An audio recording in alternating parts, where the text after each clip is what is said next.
বাংলাদেশের গুরুত্বপূর্ণ দুইটি অবস্থা প্রয়োজন। এক হচ্ছে স্থিতিশীল অবস্থা বাংলাদেশকে এগিয়ে নিয়ে যাওয়ার জন্য, আরেকটি হচ্ছে আমাদের যে ভাইরা আহত রয়েছেন তাদের চিকিৎসা এবং পুনর্বাসনের কর্মসংস্থানের এই ব্যবস্থাটুকু করা।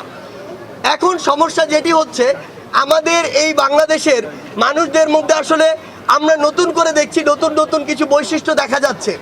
বিগত 16 বছর ধরে যে মানুষরা একটি মাত্র কথা বলার সাহস করেনি, বিগত 53 বছরে যারা এই লুপ হোলগুলো নিয়ে রাস্তায় নামার খুব একটা সাহস করেনি, সেই মানুষগুলো একটি অন্তর্বর্তীকালীন সরকার গঠন হওয়ার সাথে সাথে চাচ্ছে 16 দিনের মধ্যে সব সমস্যার সমাধান হয়ে যাক।